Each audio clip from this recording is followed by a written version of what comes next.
Hey there, it's Stephanie Shea, Chief Astrologer for janspiller.com with your monthly overview for May 2018. This is a really interesting month. I know I probably say that every month, but as we approach summer, you can tell in my chart, we're just getting into more and more complex astrology, more dynamic astrology. Some of it started last month if you watch these videos each month.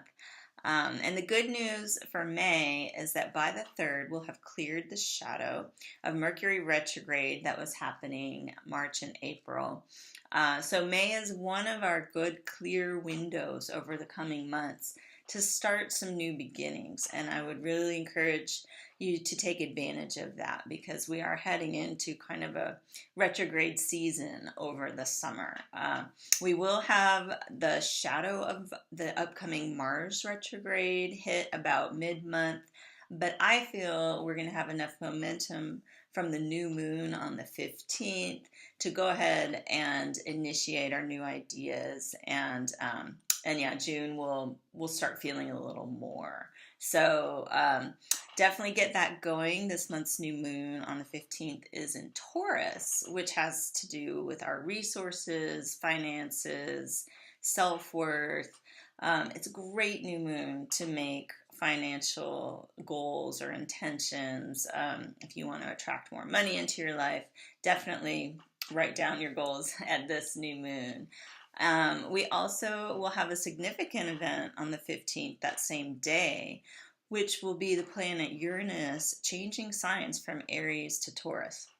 We've had Uranus in Aries for the past 7 years, and everybody may have felt that in different ways, but it's a very fiery energy anyway. Aries is, and Uranus tends to want to shake things up, make sure that you don't get stuck in a rut. It's sort of like that push when you're at the edge of the swimming pool, afraid to go in. The planet Uranus can have the influence of the person who just pushes you into the deep end. So most of the time we're grateful that happened, but when it's happening, it can feel a little uncomfortable. If you are in Aries, you probably felt some of this energy over the past 7 years.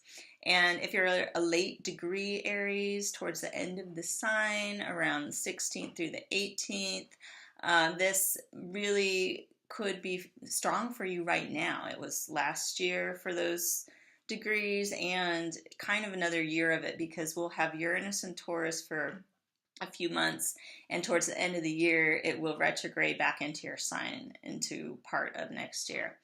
So hang in there. These changes are for our best interest, and if you're an early degree Taurus, maybe the 19th through the 22nd or so, you could be also starting to feel this energy, especially after May 15th when Uranus changes signs into Taurus.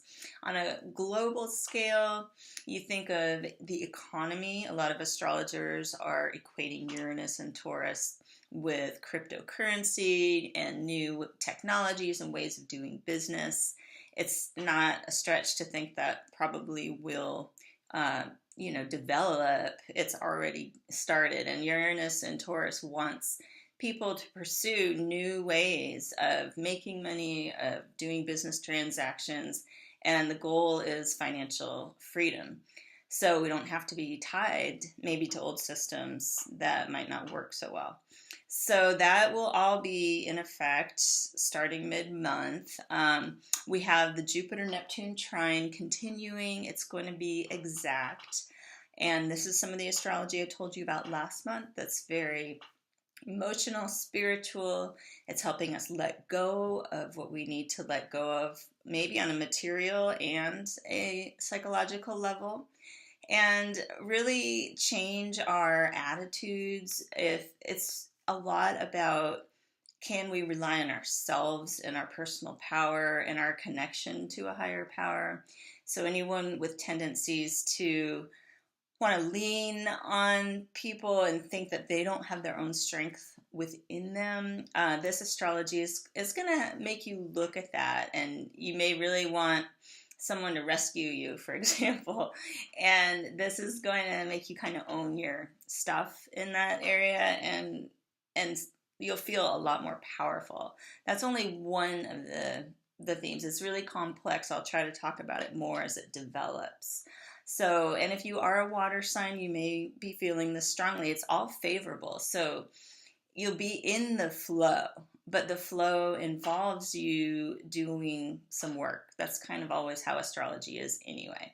It usually doesn't imply things coming to you out of nowhere, although Jupiter is a very generous planet, so you may have to do less effort for more reward in that department. On the 29th, we're going to have the full moon in Sagittarius. That's a really fun one because Sagittarius is a pretty adventurous, playful sign.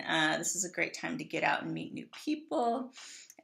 Sagittarius is also known for education and people from different cultures. So if you were thinking of taking classes or teaching classes, that is also a great time period for that.